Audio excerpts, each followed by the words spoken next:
सही है।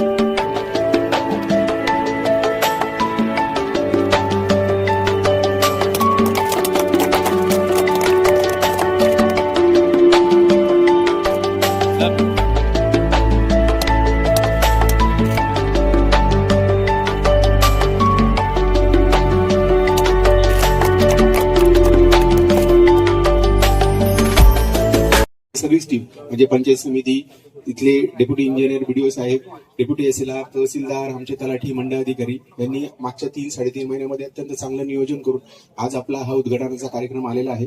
तर जे 25 रस्ते आपल्या या 5 वेळा करून L1 निश्चित करून आपल्या विधानसभा क्षेत्रस्तरीय समितीला तात्काळ दिलेला आहे आणि त्याच्यानंतर आपल्या समितीकडून कॉन्ट्रॅक्टर्सचं एक पॅनल तयार करून त्यांच्यामध्ये हे काम वाटप करून हे काम लवकरात लवकर करणं अपेक्षित आहे।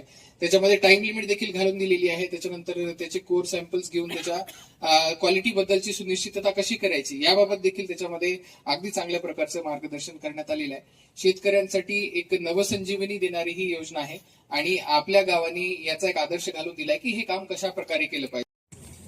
मला वाटतं जळगाव जिल्ह्यात सगळ्यात पहिल्या रस्त्याचं हे भूमिपूजन झालं असं या ठिकाणी जाहीर करतो आणि त्याच्यामध्ये हे भूमिपूजनाचं ठराव मांडत असताना किंवा भूमिपूजन करत असताना आपल्या विभागाचे प्रांताधिकारी, तहसीलदार, बीडीओ आणि सर्व इंजिनियर यांच्या समवेतच आपल्या गावाचे सगळे नागरिक, सरपंच यांचे सगळ्यांचे मी मनापासून आभार मानतो की आपण सगळ्यांनी एकत्रित येऊन या 1 मेच्या दिवशी आपल्या सगळ्यांच्या सहकार्याने या जळगाव जिल्ह्यात पहिल्या रस्त्याचं भूमिपूजन करण्याचा मान हा आपल्या मतदारसंघाला मिळाला, तालुक्याला मिळाला। त्याबद्दल तुमचं सगळ्यांचं बांधवांनो मी अभिनंदन करतो।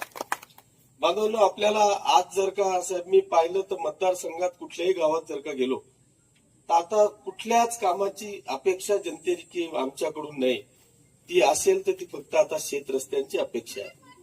कारण मागच्या 2-5 वर्षापासून आपण पाहिलं तर प्रचंड अशी अतिवृष्टी या संपूर्ण मतदारसंघामध्ये, जळगाव जिल्ह्यामध्ये आपल्याला पाहायला मिळाली आणि त्या अतिवृष्टीमुळे या सगळ्याच शेत रस्त्यांची प्रचंड अशी हानी झाली आहे। त्याच्यामुळे प्रत्येकाला वाटतं की आपला हा रस्ता शेत रस्ता झाला पाहिजे।